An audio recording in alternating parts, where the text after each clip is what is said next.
Good morning. My name is Mark Baldassare, and I'm President and CEO of the Public Policy Institute of California. Thank you for joining us today.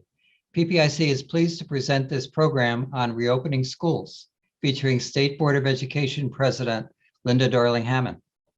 This event is part of PPIC's 2021 Speaker Series on California's future. As a public charity, PPIC does not take or support positions on any ballot measure or legislation, nor does it support, endorse, or oppose any political parties or candidates for public office. We would like to thank the sponsors of this series for their underwriting support. These organizations are listed on your screen and on our website. The series is also funded by the PPIC Donor Circle and the PPIC Corporate Circle, individuals and organizations that provide generous support to PPIC. Please consider joining us as a sponsor or donor so that we may continue to make programs like today's possible. More information is available at ppic.org.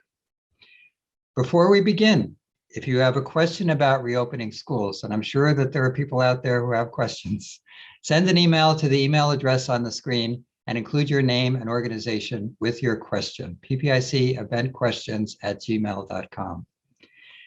We'll have time later in the program for questions. I would now like to welcome our featured speaker, Dr. Linda Darling-Hammond, President of the State Board of Education. Linda, thank you for your public service, and thank you for all that you're doing for California and the nation right now as we embark on the reopening of schools after COVID. Glad to be here, and it is an interesting time, isn't it? It certainly is, and we're fortunate to have you here at this moment. I know how busy you are. It's an extremely busy time for somebody in your leadership position in schools, so really appreciate this. And I know that our audience, which we have a very big audience today, is listening keenly to what you have to say.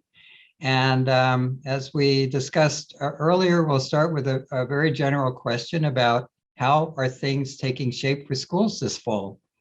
And what does reopening look like in California? Well, you know, many schools are going to be opening in this next week or two, but we already have some that have opened. So Chula Vista, San Bernardino, and others, have opened in the last week or two. And they are opening safely with, good mitigation strategies in place, and happily with everybody back in school and more than 90% of students choosing the in-person school option. Districts are still offering online learning for parents or children who choose that option, but most kids want to be back, and parents want them back. So we're seeing that what we've learned over the last spring and summer is being put in place. Children are wearing their masks, and teachers, they're using the hand hygiene, they're taking care with ventilation, they're engaged with testing and tracing. All of that is very important. And we've put a big push on a joyful return to school, on kids being engaged in physical activity and expressive arts and social and emotional learning, social and emotional supports, figuring out what kids' experiences have been and being sure that they feel attached and welcomed and enabled to be back in school. We were also putting a big emphasis on being sure that kids have pathways to learning recovery. That is to say, opportunities to kind of, when the time is right, figure out where they are in their literacy skills, their math skills, and support them both with classroom instruction, but also tutoring and additional supports, for which there is thankfully a lot of resource, both from the state. The governor's put $20 billion new dollars into public education this year. And then we have also substantial federal funding from the American Rescue Act. So for the first time in a very long time, California school districts can do much of what they can envision to support children. And we're just really emphasizing that the first order of business is that support for a whole child restorative reentry to school. Thank you. I'm reminded that when we did our annual education survey back in April, 61% of Californians said that they were concerned that California's schools will not be open for full-time instruction this fall, 61%. So sounds like very different circumstances than many people were anticipating and fearing about this fall. For the members of our audience, I just like for them to have an understanding like I do about what your role is as president of the State Board of Education. And because we don't have a Secretary of Education in California, we have a Superintendent of Public Instruction, and we have the President of the School Board. In my view, these are the people that I reach out to that are in the leadership positions. And if you could explain to our audience your role, and in that role, what kinds of things you've been hearing from local school districts around the state as both they open and get ready to open. Well, the role of the state board president was kind of reframed in some ways when Jerry Brown was the governor and when Mike Hurst was the president of the state board, my predecessor, on whose coattails I am happy to ride, because there was a Secretary of Education for a number of governors previously. And we have a very complicated governance system for education in California. In a state like New York, for example, there's one board of regents and they oversee higher education and K-12 and preschool and teacher credentialing and policy and practice in the department. In California, we have a separate commission on teacher credentialing. We have a state board. We have a elected state superintendent of public instruction that operates the Department of Education. And then we often had a Secretary of Education who reported to the governor. And in the recent years since Jerry Brown, that role of the sort of secretary to the governor, that is the advisor to the governor on education, has been located in the state board president role. And so we both have the role of helping the governor think about education policy, running the state board, which deals with curriculum, assessment, accountability, does not determine funding, right? The legislature and the governor do that. And then we collaborate closely with the Department of Education, and we work hard to be, working closely together on the policy and the implementation of that policy. And we try to work closely as well with the Commission on Teacher Credentialing, so that we're able to, think about policy in a coherent way. That has not always been the case in the past in California. So that's a particular part of the job that is important, I think, bringing that coherence and that collaboration. Yeah, I would think especially under these circumstances. Yeah. So can you give us some examples of what you're hearing in your position as you reach out to and local school districts around the state reach out to you?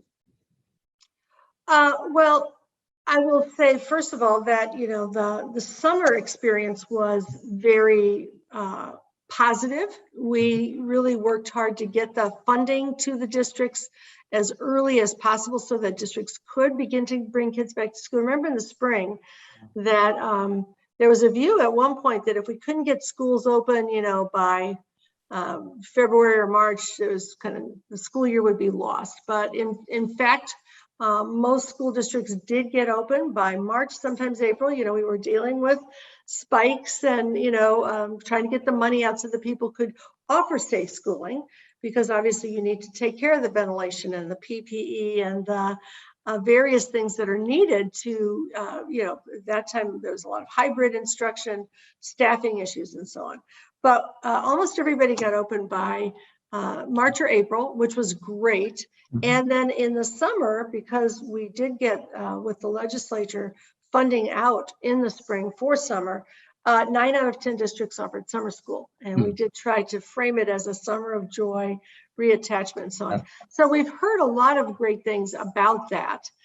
I hear from from superintendents and educators and from students, from folks who are working in community organizations collaboratively with schools who helped offer those summer programs, how important it was to get people back, to get kids engaged. And so there's been a really nice, on-ramp to this school year from that experience. And then, of course, now there's a lot of conversation both about starting schools and everybody I talk to, whether they are friends with kids or grandkids, or whether they're educators that are colleagues or superintendents, is all focused on how we're coming back.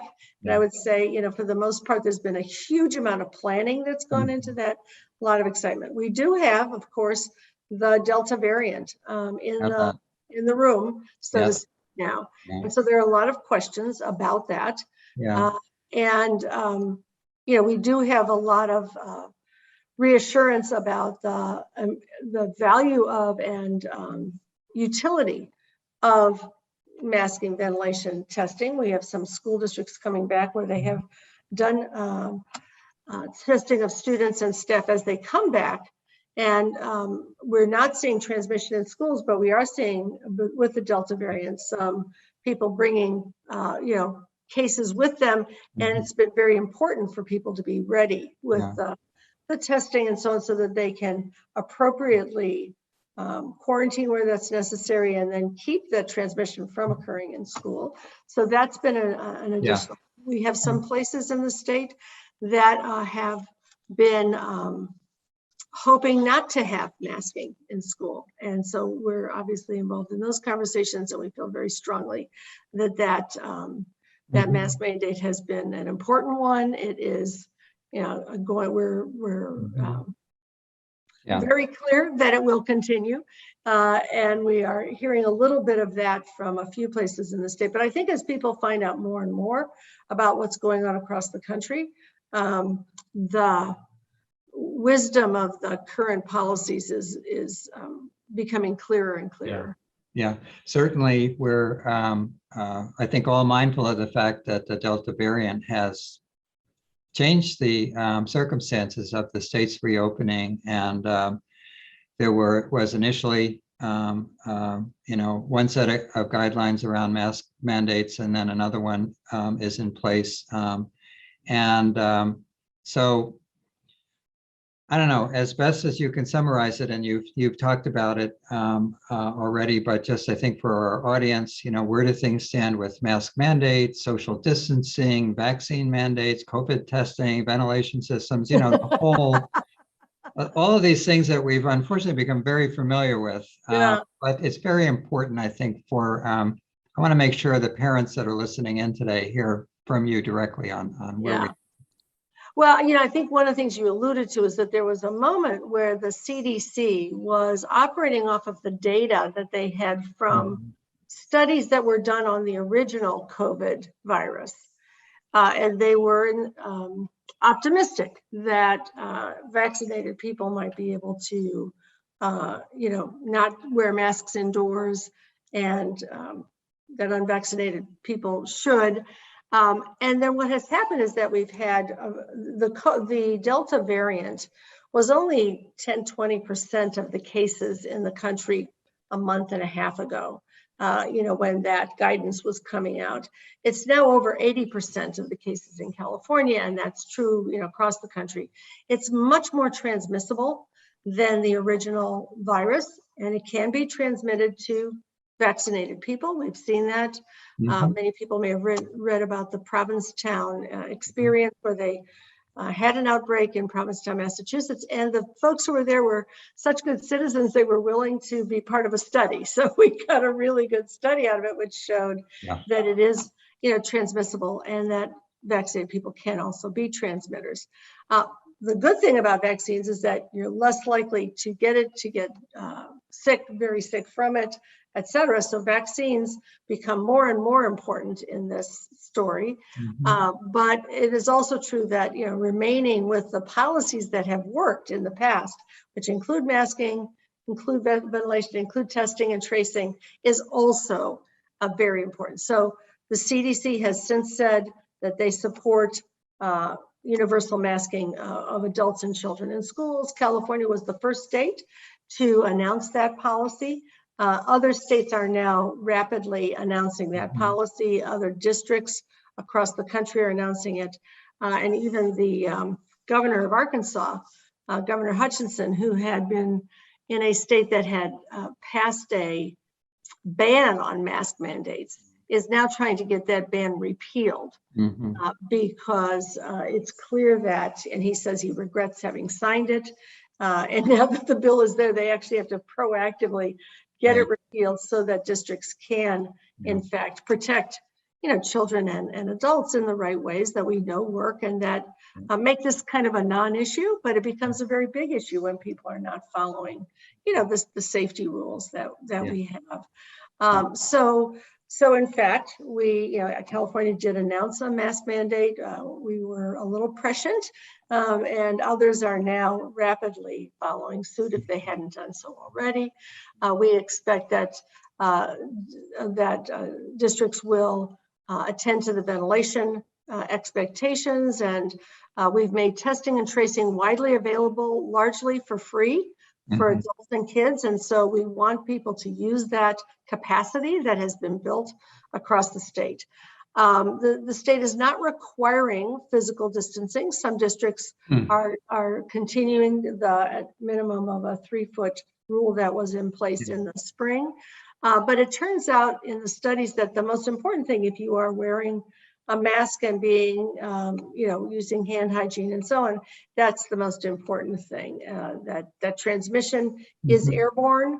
And if you, have your mask on. The other great thing that I've seen, I'm a grandmother as well as a mom, the little kids just forget that they have the mask on. I was worried, like everybody else was when this first started, that the little kids wouldn't be able to wear their masks. I have a 2-year-old grandson who puts his little mask on, goes to the playground, forgets he's wearing it, is very religious. One time there was nobody on the playground. I said, "Would you like to take your mask off?" He's like, "Oh no, Grandma."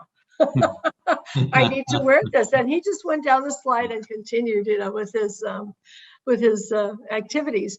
So those are the sort of the ground rules. And then every district has a plan that they post about what their mitigation strategies are and how those are activated in that particular school district.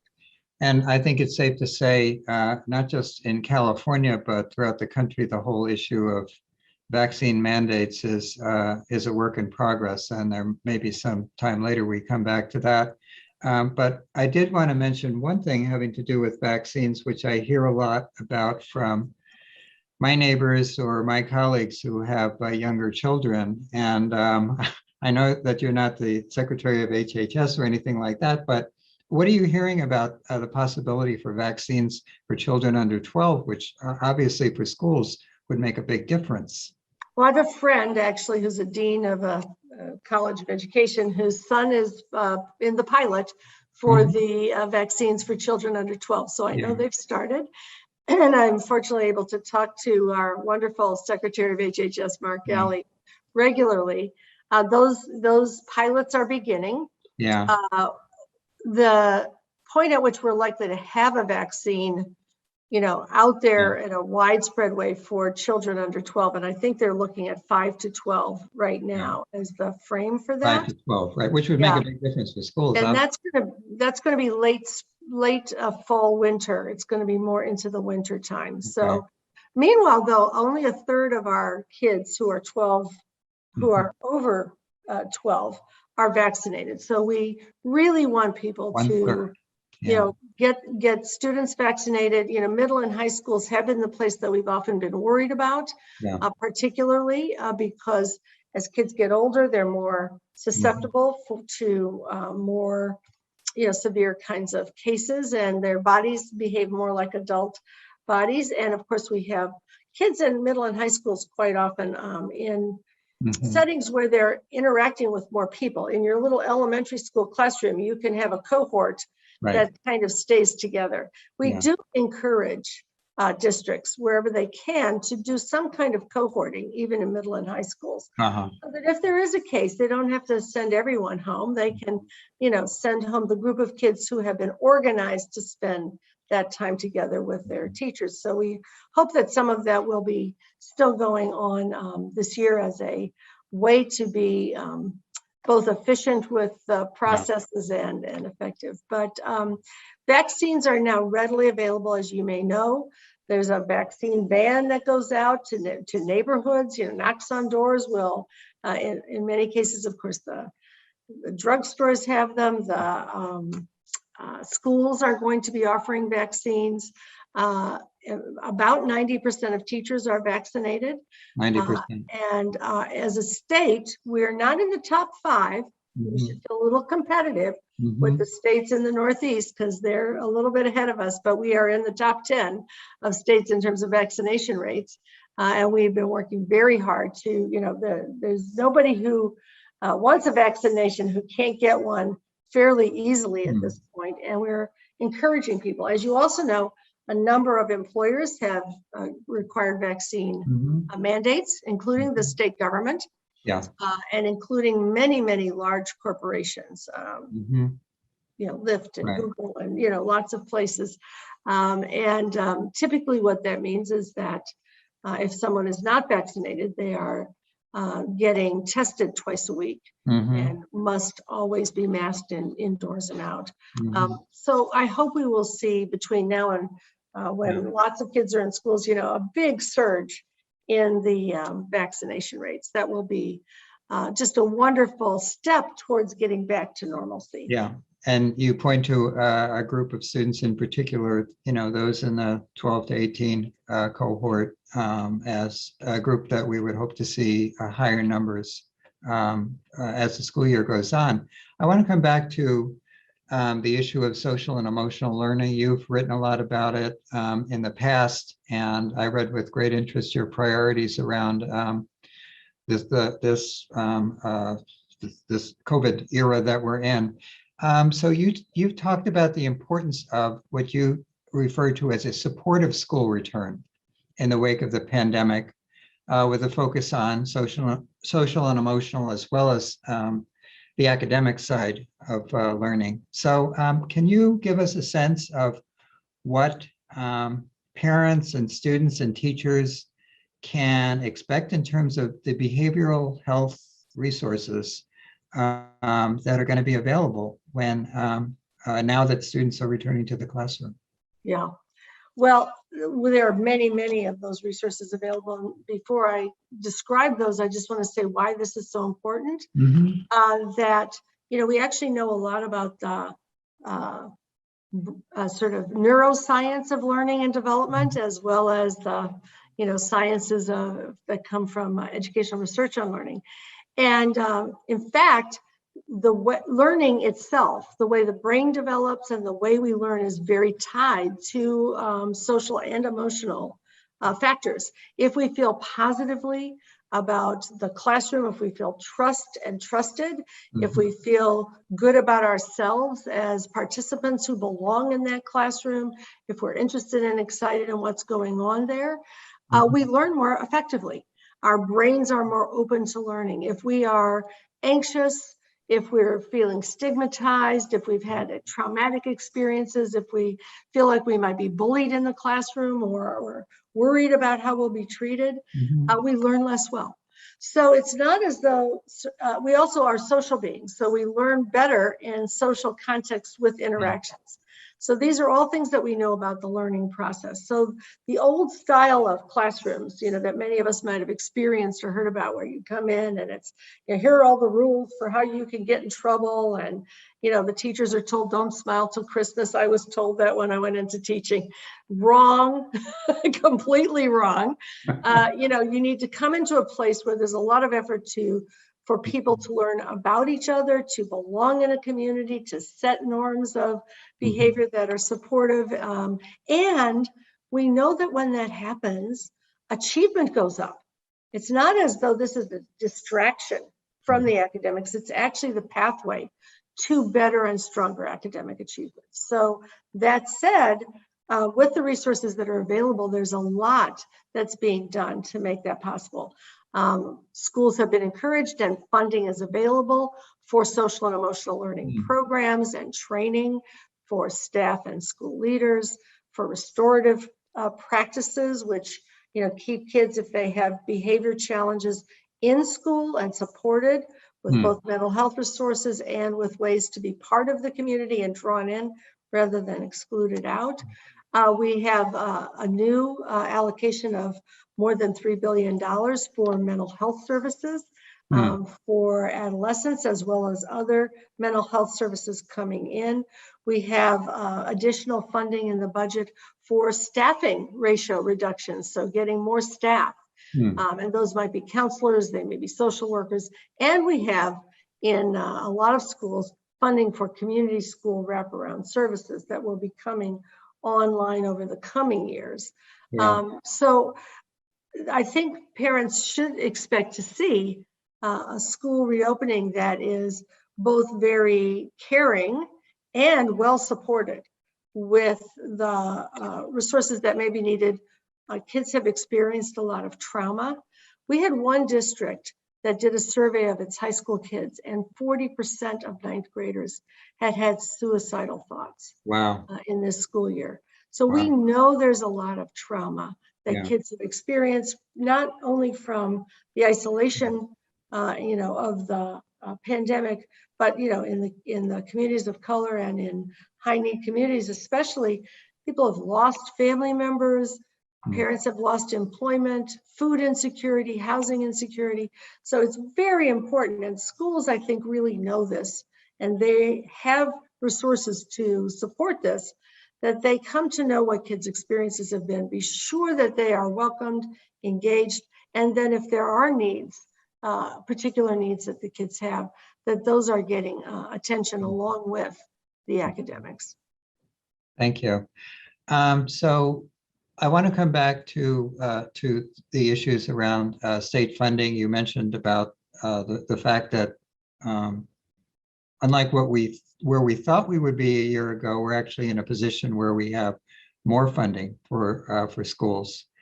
And as in your role as president of the State Board of Education, if you look across the areas of funding in the state budget for this coming year, are there a few things that you particularly want to point to that are important for returning students and teachers, to shed some light on those elements of the budget that are most meaningful to you?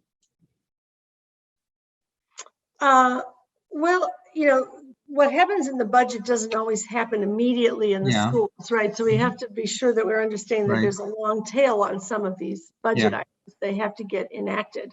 But I will say, with respect to, I'll sort of answer this with respect to today and then with respect to tomorrow, so that we kind of think about both.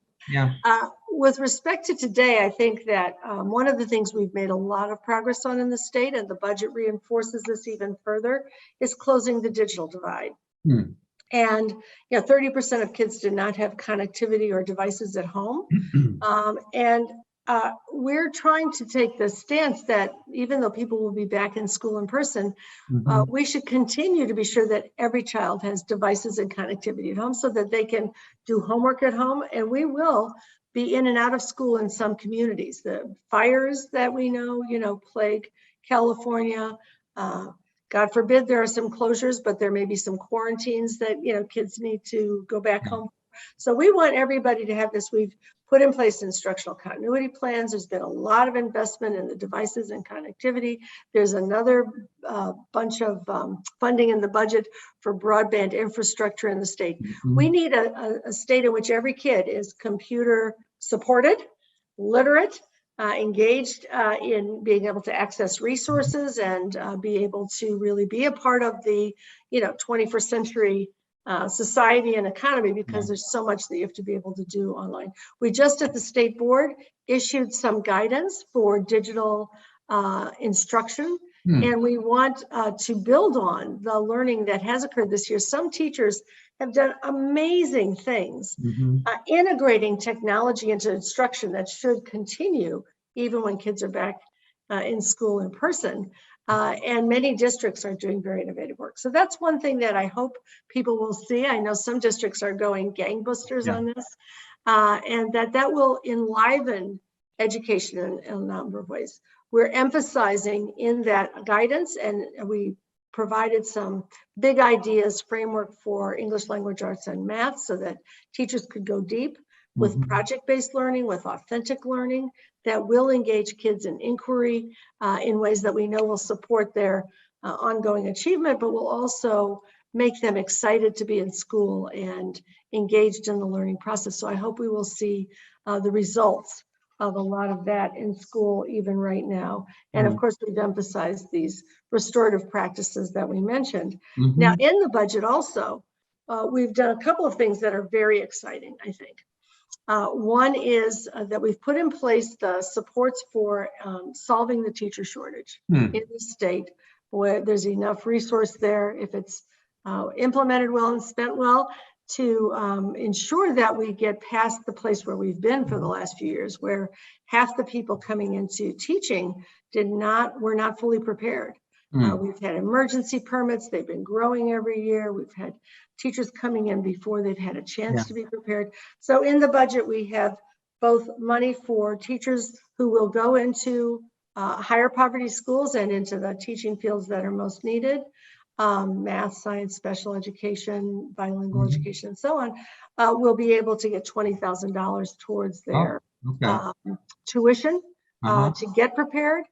We have money for residency programs in urban and rural districts that train teachers up under the wing of a master teacher while they get their credential, and they pledge time in that district, 3 to 4 years to stay in that district. And those have been very successful at solving shortages and getting rid of churn. We've got funding for national board certified teachers who are highly accomplished to get as much as $25,000 in over several years of stipends in high poverty schools, to be there both to enrich the education for kids, but also to mentor beginning teachers. So I hope that we will see within the next 3 to 5 years that we have a highly competent, stable teaching force in every school in California.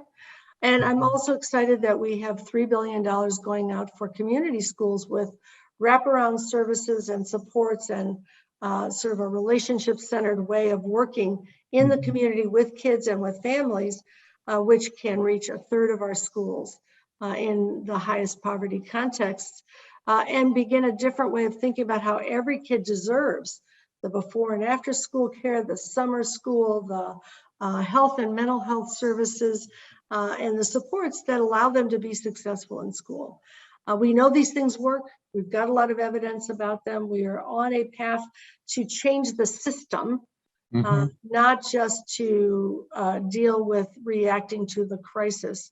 Finally, I have to mention TK, because we're on the path for universal. Now let's talk about that. I wanted to mention that, in general, what in the budget and where are we in terms of TK and pre-K and, getting children ready for K-12?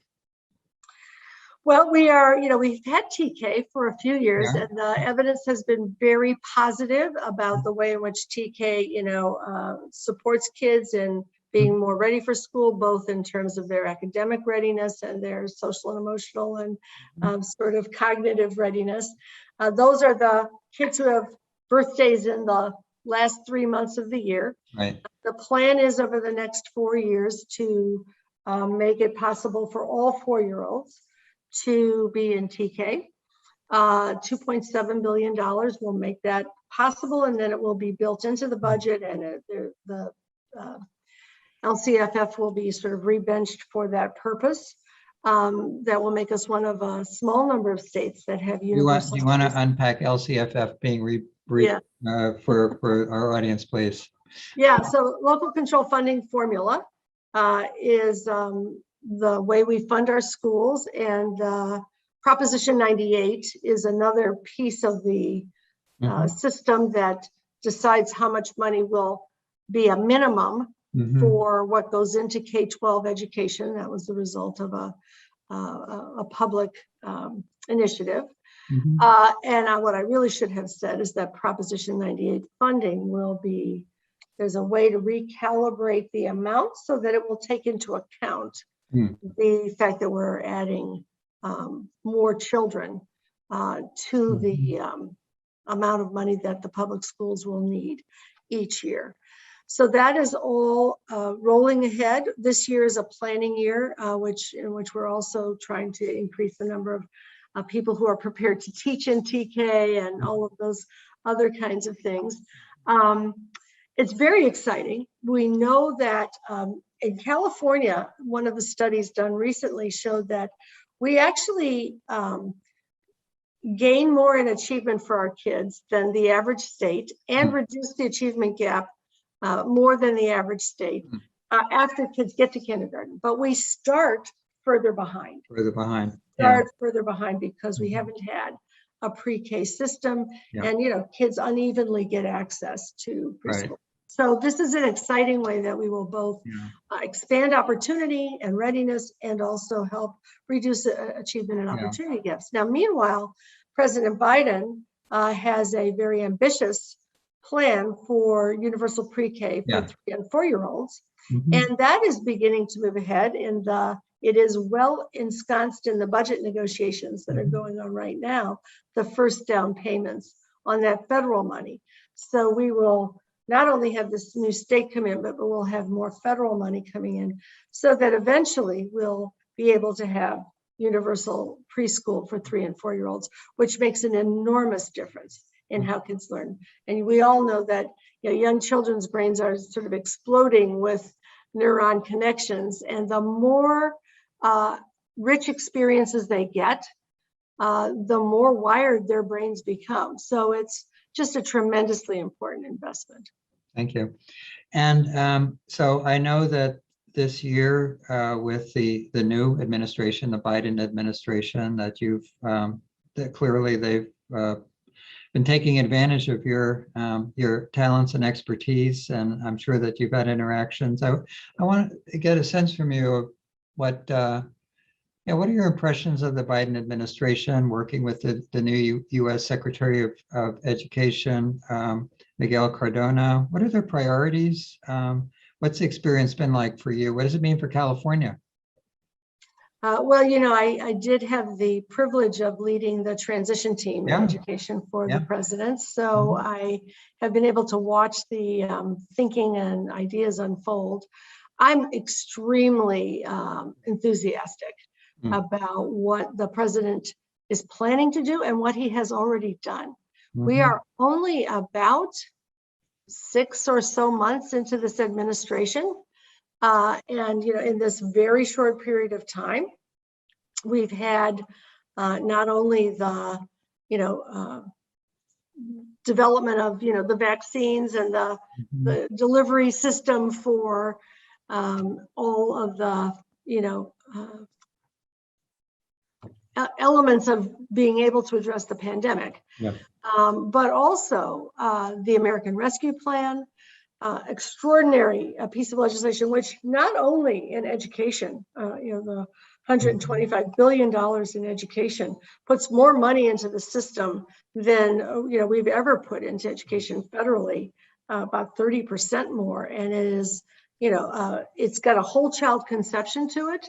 It's around enabling not only the funding for safe schools physically for reentry, but also for social and emotional and learning recovery, and a variety of other things that are very, very essential. But in addition, around that, there is a lot for American families and children in terms of healthcare, in terms of reducing child poverty by 50% this year. And if they can continue those tax credits, we will make progress on, we have the highest poverty rates for children of any industrialized country by a very large margin.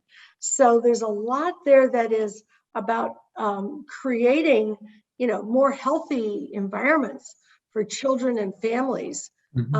And so on top of that, which he got done by March, we have the infrastructure bill, which just passed the Senate, I guess yesterday, with a 60-something to 30 vote margin. The reconciliation budget is going to be built with that in mind. And that is also going to include,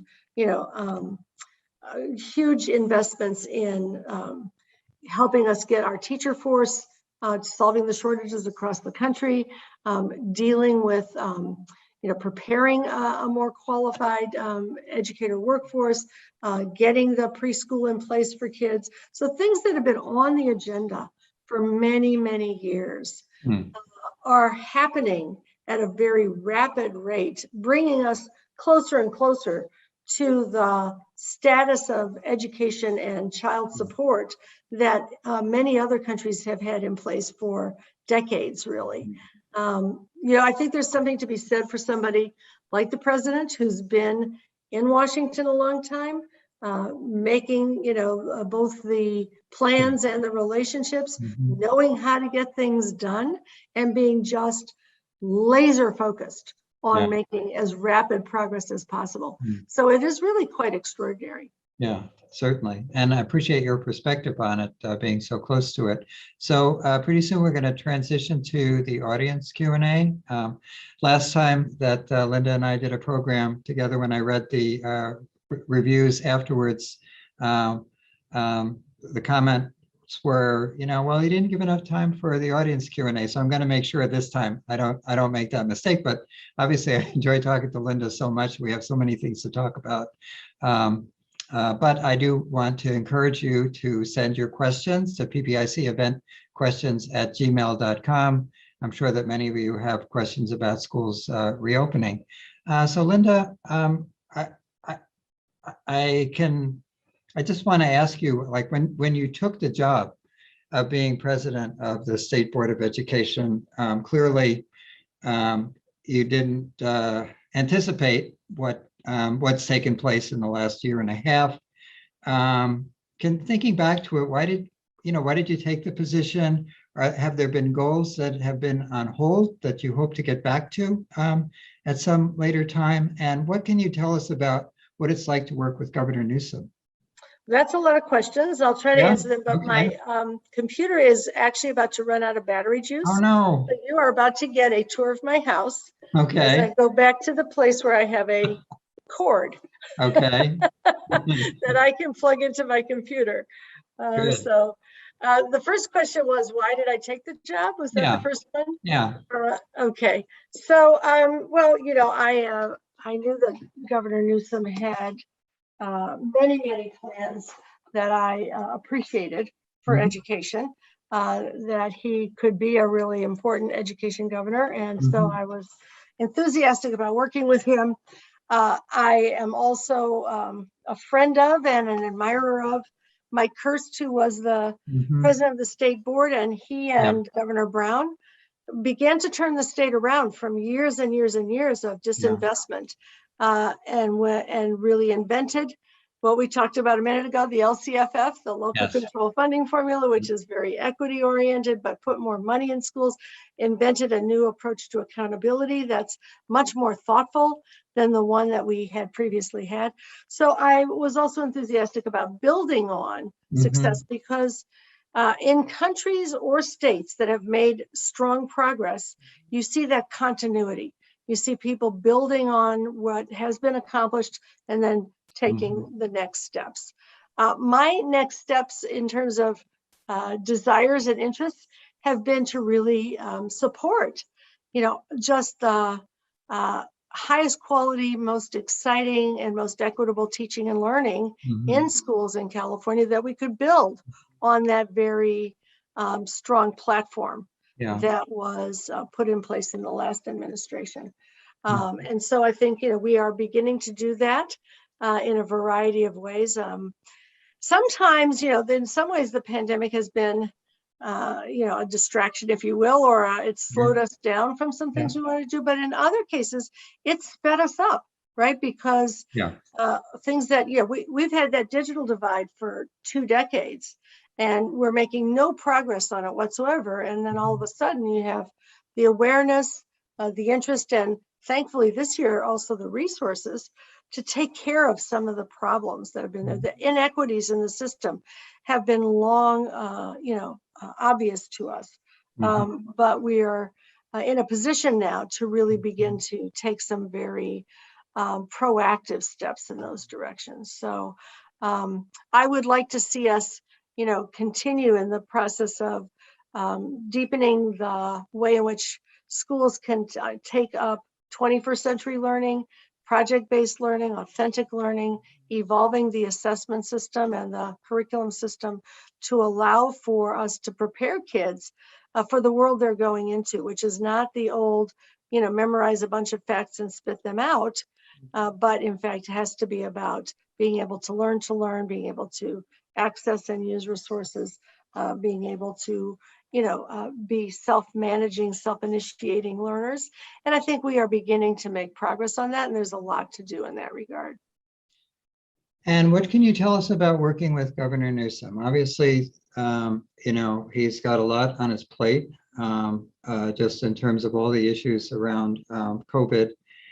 And then there is a recall this year, recall election. Nobody expected this was going to be an election year, but it is. It's a recall election year, September 14th. Tell us about what it's like, you as the leading person in his administration, working with him in education. Well, let me just say a couple of things. First of all, this is the hardest working governor. I mean, he works around the clock, and there have been nothing but crises for the last 2 years. I mean, we've had, the fires, we've had, all kinds of natural disaster emergencies, we've had the pandemic. Every day, we've had the power grid issues. There's always something. He is dogged, he's determined, he's forward looking. He's got a great team around him. He literally, and he has an amazing mind for both. He has an amazing heart. He cares for the people of the state. He certainly cares for children. He has 4 of his own, so we get access in education in a particular kind of way because he has that personal concern. But he also just has an amazing grasp of information. He holds just an enormous amount in his mind, and generally gets it right, and is interested in, like, what are the next steps we need to take. He's very forward looking. He cares about people and families. He really means California for all. So, the recall is a political distraction. I don't know that anybody who would run for this office from the ticket that is, being put forward could actually imagine what it takes to govern in a state like this. And, this state is moving forward with all of the challenges that we've had. The economy is strong.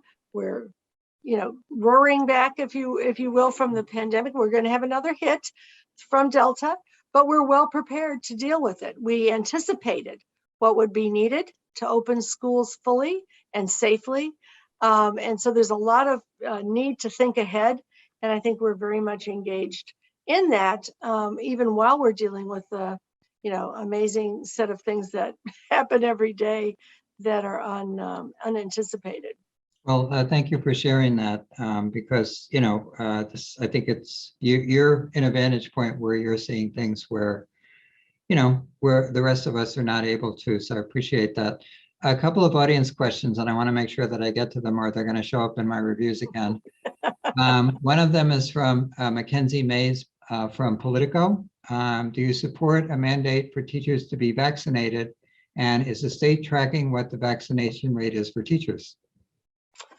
The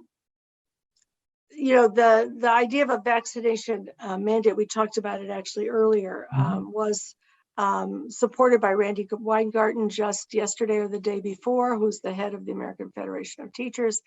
There's thoughtful encouragement from CTA. I think that many employers are doing vaccine mandates. And as I said earlier, those typically mean if you cannot be vaccinated, there are some people who cannot be vaccinated for physical or religious reasons, then there's a testing regimen that you undertake so that, you're constantly being careful about what your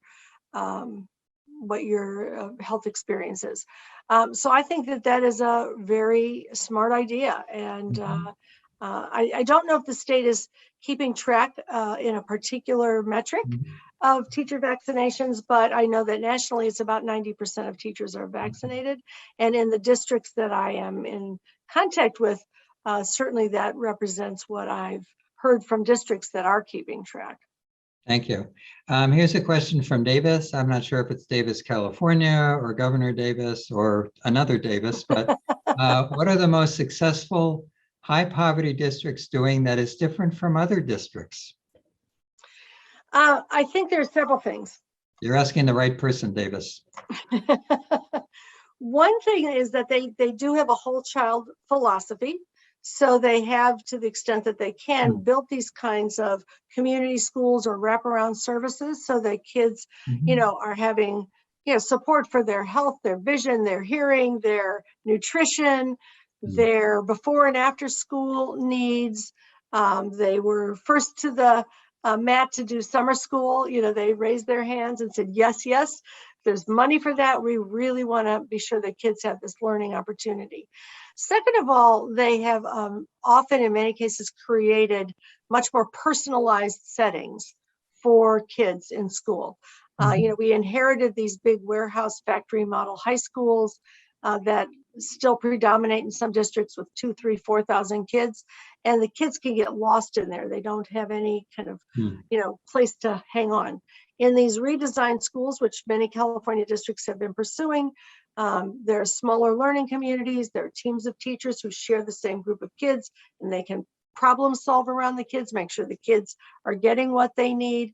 They have advisories where every day an advisor who has 15 or 20 kids sees the kids, makes sure they're doing okay. If there are traumatic events, they're aware of them. They get the kid the help that they need. They teach social and emotional skills and conflict resolution and all kinds of other supportive elements, so that they're wrapping around in a very personalized way with the kids. And so when those things happen, when kids are well taken care of, you end up with safe schools, high graduation rates, higher achievement, and an environment that is nurturing. And when that happens, we see the opportunity gap and the achievement gap do get closed. Here's a good question that comes from a member of our audience. What suggestions or advice do you have for district leaders in navigating the schools reopening? Maybe it was even a district leader who was asking, I'm not sure. For district leaders for schools reopening. Yeah. What advice? Well, the advice, a lot. First of all, let me just say how much I admire and appreciate all of the educators in the California state system, teachers, principals, district leaders. These are folks who have been working their hearts out with, one unpredictable change after another, and planning and organizing. And I am so impressed by the district leaders who have already opened schools this year or are about to do so. And they figured out how to create the routines and the safe environment and, for all of the things we've talked about for mitigating from the pandemic, but also the ways by which they're supporting kids as they're coming back in. So, obviously those are all things that many people are doing, and I would certainly recommend them and appreciate them. I would also just be in very close contact with parents. There's a lot of, I saw another question pop up quickly about, parent concerns about coming back. Do I send my child back? So it's very important to be in close communication with parents in a variety of ways to say, here's what we are doing. Here's what you can do as a parent, to contribute to both the safety of your child and their positive, joyful reentry to school. So I would certainly advise that. I remember talking to one superintendent who had discovered that during the pandemic, they could communicate with parents in a different way. And he said, we used to have back to school nights with 18 parents would show up. I just had a Zoom call. I had 2,000 parents on the Zoom call. So people are using a lot of communication devices. And I encourage all of those because that's going to be so important. The other thing I would just say is, don't take a breath, be in the moment, be forgiving, be relational. Don't worry about whether on day one you're starting to march through the standards. On day 1, 2, 3, 4, 5, for the first couple of weeks of school, support people in building relationships and building attachments, building connections, finding out what kids need, what teachers need, ensuring that those supports are available to people. We can go slow to go fast, and we can start the school year really on the human level. With the, human touches that are just going to be needed for everyone. The social emotional, as you referred to earlier. Let's make sure we take this question from Joe Bowers, which you referred to from the California Black Media. As Black parents prepare to send their students back to school, what is being done to make sure their students are not going back to the same problems they encountered before the pandemic? Achievement gap, expulsions and suspensions, school safety. Yeah. I'm so glad that question is coming up. And, we know that 59% of Black parents in one national poll were not sure about sending their kids back to school in person. And I'm actually part of a listserv where I get to communicate with other, Black parents and grandparents who are, thinking about school, and, the degree to which kids have encountered racism and bullying and other things in school. Causes people to say, well, it hasn't been so bad having them home. Because they're safe. I can see what's going on. I know how they're being treated. So we really want to have a restorative, reset to our schools. There's been a lot of attention, as I've mentioned, both to sending that message and sending funding for training, for restorative practices, for this kind of social and emotional support system, for implicit bias training, for really ensuring that what goes on in school is caring and supportive for each and every child. We can't guarantee from where we sit at the state level that that's going to happen. But I will also say the third of schools in California, 3,000 plus schools who will be eligible to become community schools, will all be able to get technical assistance around restorative practices, around social and emotional supports, around relationship-centered schools that are equitable, along with the wraparound services. And so we will be making a really intensive effort through many, many avenues to ensure that schools in California are good places to be for every child. And I think we will see some changes this year from what folks have, in many cases, experienced in the past. Well, I think that's a perfect way to end the program, Linda. I so much appreciate your time today. Wish you well, and thank you for all of your endeavors on behalf of the state and the nation. Happy to be here, and thanks for the wonderful questions. Thank you. Thank you. Good luck. I'd also like to thank our sponsors today, and finally, thanks to all of you for joining us today online. I hope you learned a lot from this program, as I did in speaking with Dr. Linda Darling-Hammond.